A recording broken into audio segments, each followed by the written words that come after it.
I know the other side of your argument includes that you can't trust government to do anything right and to be trustworthy.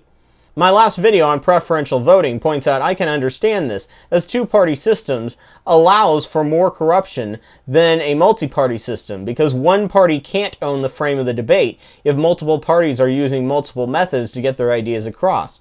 Sadly, many libertarians are still stuck in the patriarchal system when it comes to government and the free market, and that the free market punishes those who are lazy and undisciplined and rewards those who are hardworking, which is just not true no matter what era you go to. We need to work to fix the system to make it more trustable, instead of just not trusting anyone and letting the chips fall where they may. Too bad if you're poor. John Coates, a Wall Street trader who became a neurologist, showed the study where good trades made young male traders more testosterone. This made them make more and more risky trades, as each one of them began getting a rush and a god complex off their success. Testosterone at a certain point makes you stupid and your risk gets too great and you crash, losing everything. If you have too many of these people in the stock market, the entire market will crash unless there is sufficient regulation to prevent it. Testosterone, as we saw in the framing video on empathy, makes one both more greedy and more likely to judge or spend their money to punish people who are greedy or appear greedy, which is one of the many reasons why so many of the rich people give so heavily to the Republican Party, who promise to punish the poor or even grandma wanting her Social Security for being greedy and wanting a handout. It's why the free market is bound to crash at some point, and risk is not the real reason to deserve to be richer than everyone else.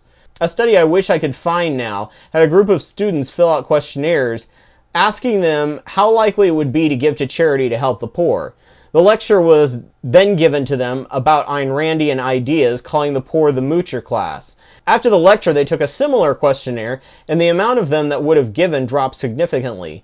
I can't say with certainty, but with the research done by Dr. Zach, most likely their trust in oxytocin levels were destroyed and their men's testosterone levels skyrocketed.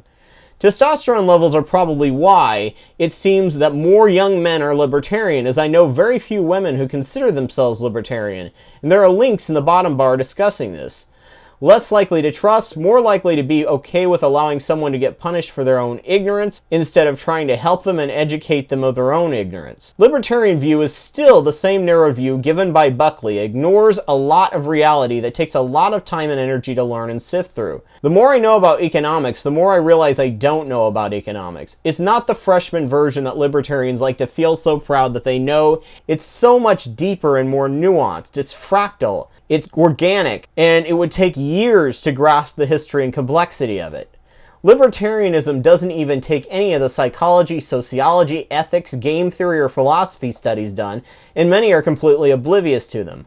Libertarianism is the logical conclusion one would come from if the frame given was all there was to reality. Democrats don't deny that the free market has its uses, or deny the basic micro and macroeconomics that libertarians spout so much. These are all true. They just know there is a vastly larger amount of reality out there, and they struggle to explain it to people because it's so complex.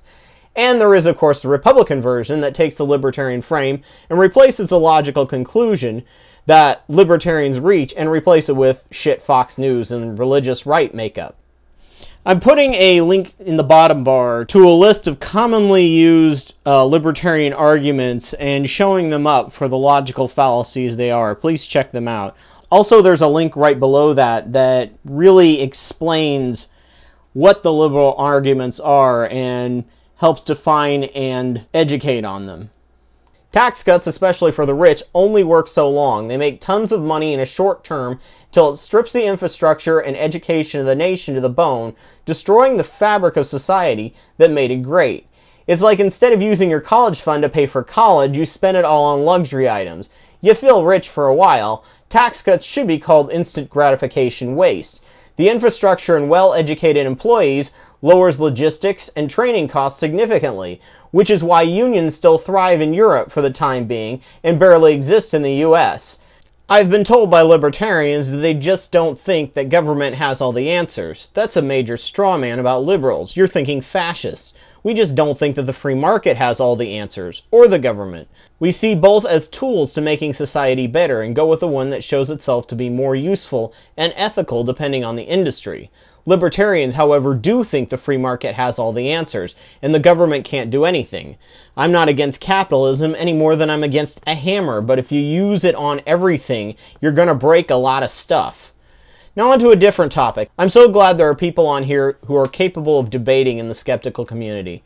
The Skeptical Heretic and Evo Gen videos taking on fringe elements and the other racists on was very refreshing, even though I didn't do such a great job in my debates with him. I'm glad he has become the new Venom Fang X for many of the atheist community. I actually feel dumb when listening to Evo Gen videos, tearing them apart, all the arguments with ease. I sometimes wonder how much smarter I would have been if I hadn't been so brainwashed with religion and instead started out early in science. I'm also a terrible debater because I assume that person thinks like I do and really wants to learn from the debate instead of just wanting to win and just wants to be right and make me look stupid. I get caught up in the debating traps, frames, and bullying tactics, and only afterwards do I realize what's happened.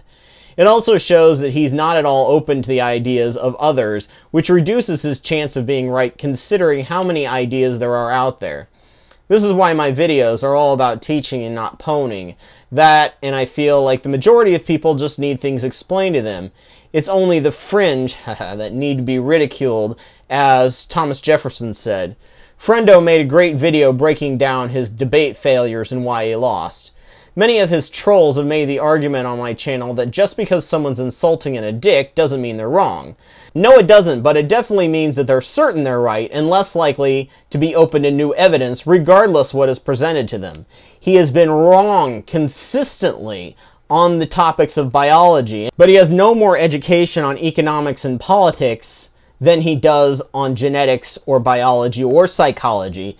So I'm gonna say he's not a credible source to go with. It'd be like using a conspiracy theorist site to say, hey, this part's right, and I'm going, I'm sorry, but you'll have to show me another source than this conspiracy theory site. It's just not credible enough.